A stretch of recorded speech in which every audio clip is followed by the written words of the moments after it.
Umstat baby number 4 is due any day. So as you can imagine, I've been thinking about babies a lot. It's not uncommon for authors to refer to their books as babies. And so someone who's in the middle of baby world and in the middle of publishing world, working with authors, I'm starting to see a lot of similarities. You see, that metaphor, that connection of book babies and real life babies actually has a lot of wisdom, a lot of insights. There's a lot we can learn about delivering a book baby from looking at the process of delivering a real baby. And so that's what we're going to talk about in this episode of Novel Marketing. I'm Thomas Umstat Jr., and you're listening to the longest running book marketing podcast in the world.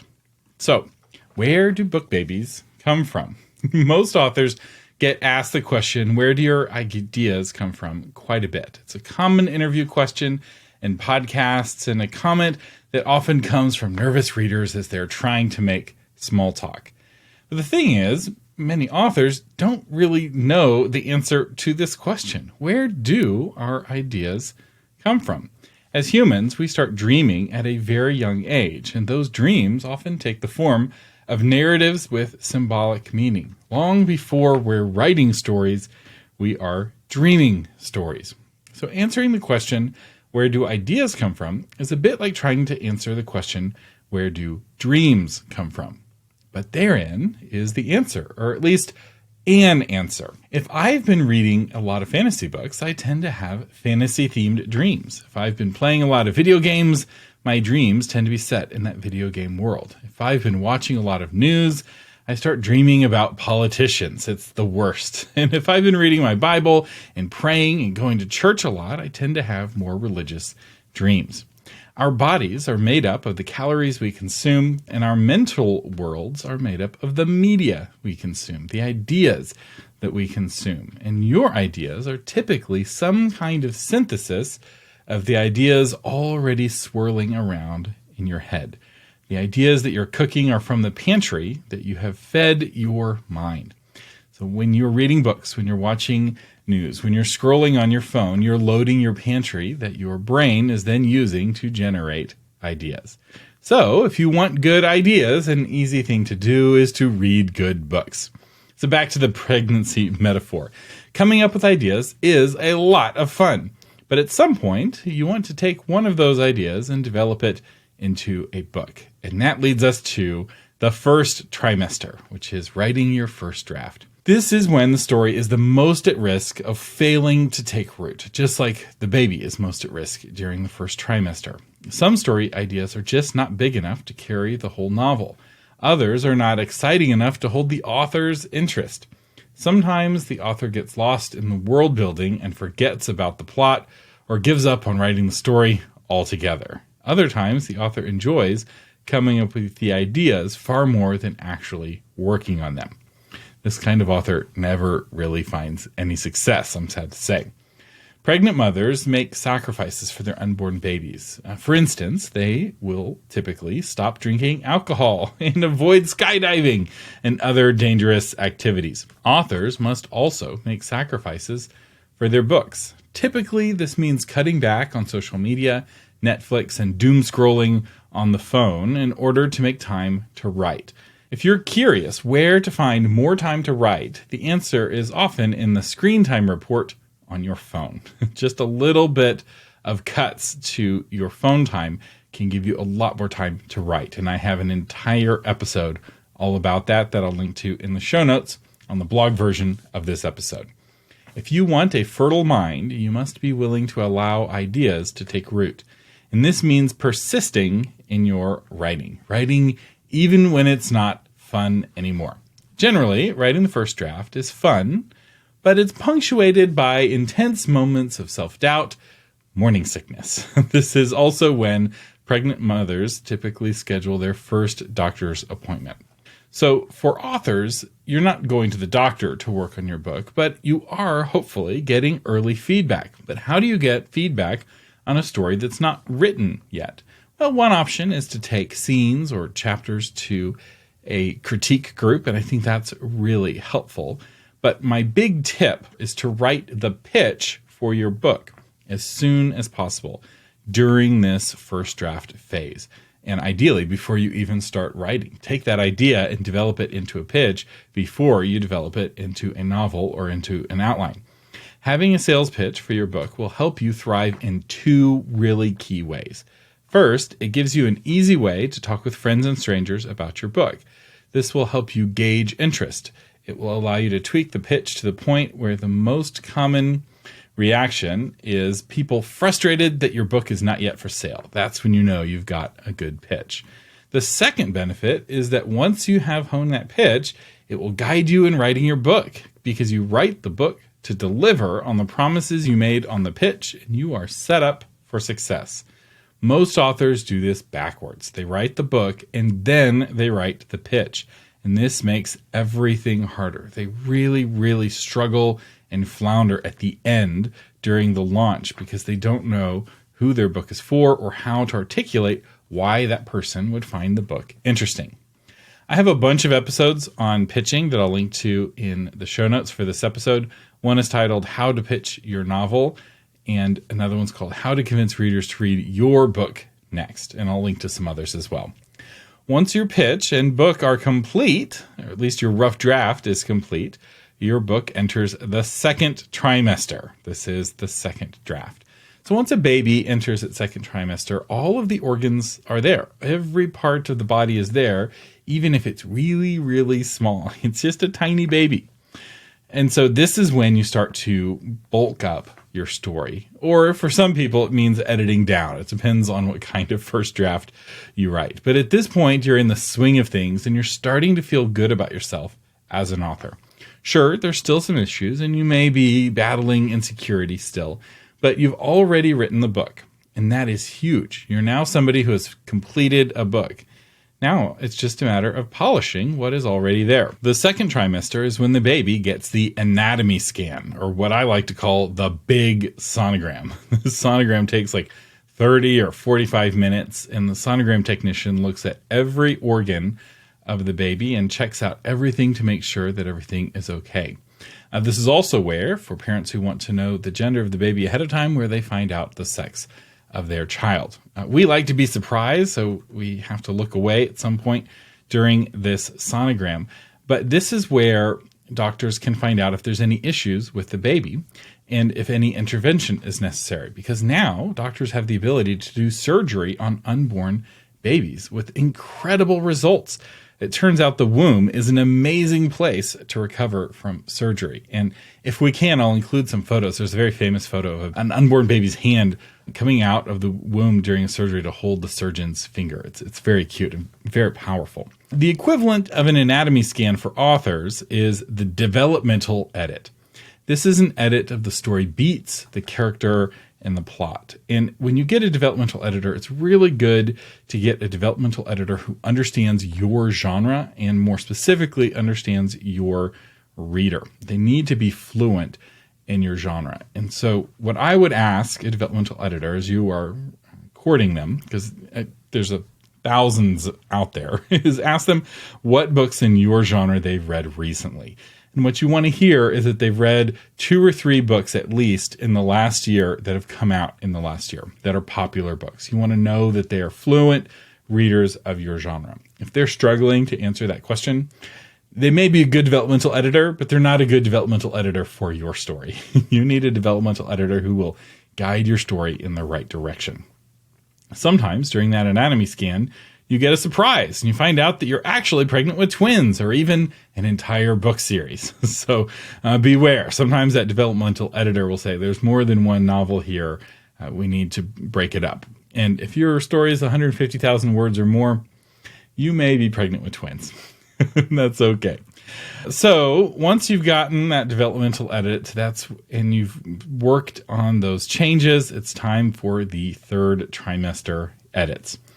The third trimester is uncomfortable. There's just no way around it. The baby is big, the mommy is big, and the baby is strong enough to kick so hard it hurts. It's really uncomfortable, and it can make it very difficult to sleep. And edits are just uncomfortable. You know that they're good. You like the fact that your book is getting better, but each round of edits seems to just generate more issues and more edits. And the nature of editing is that you spend the most time with the parts of your book that are the most broken, right? That opening that you worked and reworked and now just sings, you don't edit that anymore because you're not getting any notes on it because it's already singing. You're working on chapter 7 that just not working still. That's where you just keep going back over and over again. And it's not uncommon for authors to fall out of love with their books during this process. In fact, I would say this is more normal than not.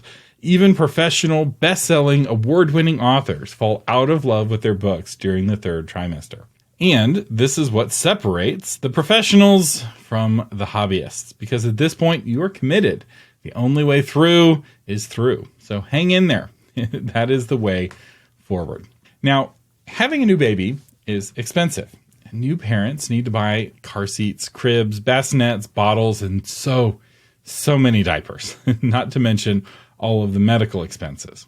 And Western culture, and this may be true in other parts of the world, I don't know, has developed an interesting ritual to help offset the expenses of having a new baby. And it's called a shower. Not everyone has access to banking, savings, or extra funds. And even if they did, inflation may take it all away. But a shower is protected against inflation, and it's not dependent on banking. And a shower, and you're probably familiar with this, is where everyone in the community comes together to shower the new mother with gifts. and the expectation is that that mother will then, when the time comes, shower her friends with gifts. Score is not kept carefully, but it's a really great way of helping a family, especially a family having their very first baby, with offsetting some of the costs of having that baby. And this works even for communities without access to credit and banking. And even communities who are living paycheck to paycheck. It's actually a really effective way of saving because you're saving money in goodwill in the community. And when everyone chips in a little, a lot can be done, easing that transition into motherhood. So, what is the equivalent for an author? Well, it's Kickstarter, crowdfunding. This is when your community gathers together to pre-order copies of your book to give you the funds you need to push your book over the edge and into publication. Typically, your first Kickstarter is funded by your friends and family, the same sort of folks who would come to your baby shower or wedding shower, and your second Kickstarter is typically funded by your readers.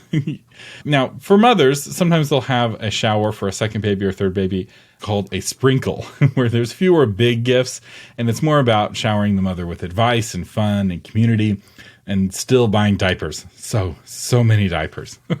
Another phenomenon of the third trimester that has a lot to say to publishing is the phenomenon of nesting.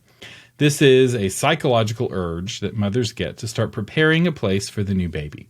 For some moms, this lasts the whole trimester, and for others, it's an intense whirlwind right before labor starts. When I was a kid, that's how it was with my mom. Once she started nesting, we knew she had about 48 hours before she went into labor. By the fifth child, we could set our clocks. When she started nesting, we knew to clear the calendar. Interestingly, nesting is not focused on the birth. It's focused for the time after the baby is born. So the equivalent for authors is preparing for the launch, not publication. Right, so there's all the work that goes into getting the book published, right? Getting the ISBN number, getting the cover, getting the spine, getting the back cover copy, making sure that your KDP account is created with a separate email address than what you use for your personal Amazon account. All those little details, right? That's all the birth. That's not what we're talking about. We're talking about the launch. This is the marketing of the book, getting the book out in front of strangers.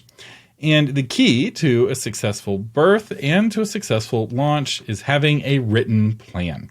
And I have a lot of episodes about that, and I'll link to a couple in the show notes for this episode. The first two I would send you to is how to create a written book launch plan, which actually has a downloadable template that you can use. And the second is called How to Build Hype for a Debut Novel.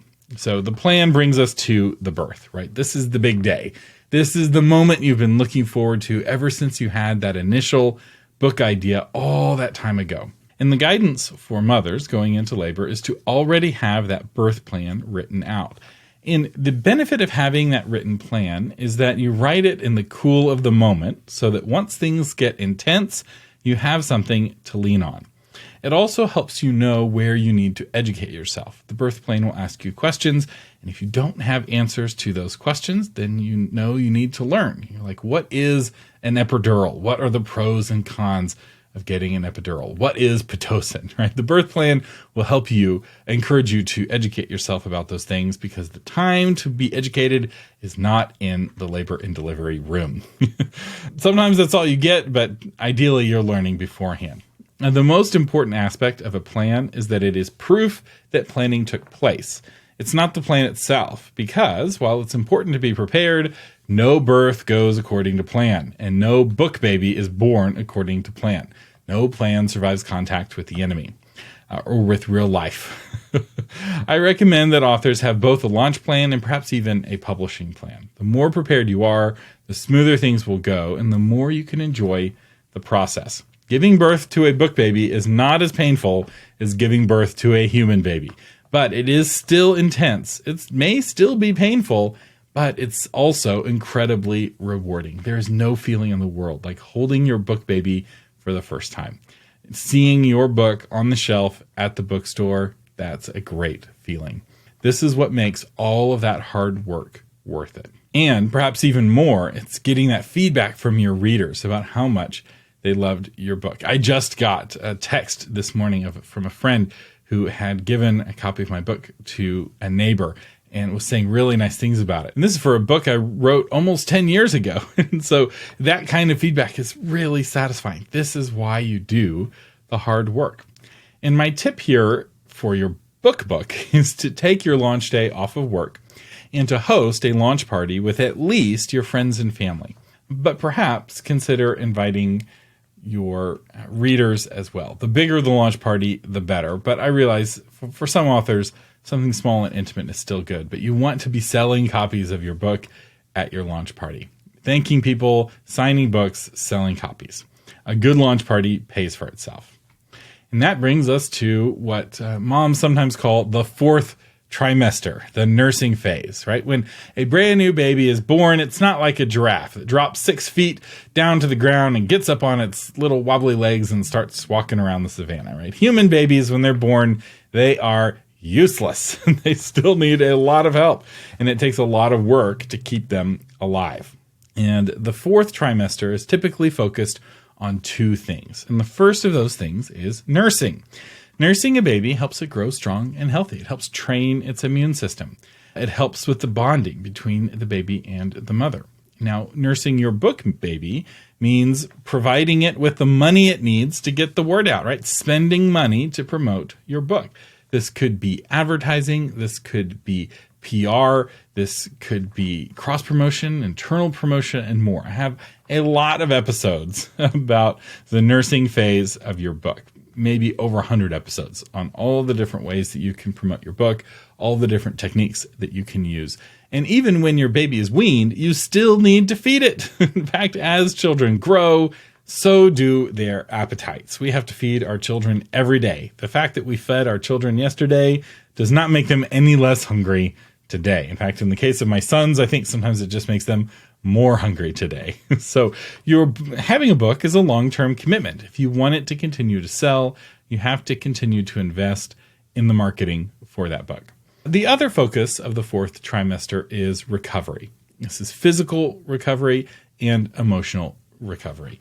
And this is the same for both your book and your human birth. The book is not as physically exhausting as giving birth to a human baby, but they're both emotionally exhausting, and in some similar ways, but also in some different ways. And so it's important to give yourself some rest after giving birth to a book baby. Don't rush into writing your next book the day after your book launch. Enjoy the moment. Give your mind some time to recover. And another aspect of recovery is nutrition. Right? Nursing mothers are encouraged to continue taking prenatal vitamins as they help their bodies recover from the nutrient depletion connected with giving birth. And as an author, you continue to feed your mind by reading good books. I think a really great way to recover from a big book launch is to read some classics, the kind of books that have stood the test of time. I'm talking C.S. Lewis. I'm talking Mark Twain. I'm talking Agatha Christie. right? Something old, something with some meat, something that you can sink your teeth into, something that's not connected to current day politics. That will help you rejuvenate your mind. It will help you refresh your spirit and might just give you some creative ideas that you can work into your next book. And take heart, the next book will be easier. The more you write, the easier it gets. As you build that habit, as you build that lifestyle, you can eventually become a professional author. I'd like to thank our featured patron, Joy Cleveland, who's the author of To Call My Own. Hoping for a fresh start, Dr. Karis Henry accepts a position in Harbor, Missouri, a small, underserved town by Feather Lake. The long hours and demands of the community clinic are just what she needs, a way to bury the memories and control the pain. But the minute Clay Montes shows up, her new life falls to pieces. This book is for fans of heartwarming romance. To Call My Own is a must-read story of love, healing, and second chances. Joy Cleveland, thank you so much for supporting the show. Thank you for your patronage that helps keep this podcast on the air. I really appreciate it. And don't forget to like this video on YouTube or subscribe on YouTube if you're watching on YouTube, or to subscribe on your podcast app if you're listening to the audio version. I'm Thomas Umstattd Jr., and you have been listening to the Novel Marketing Podcast.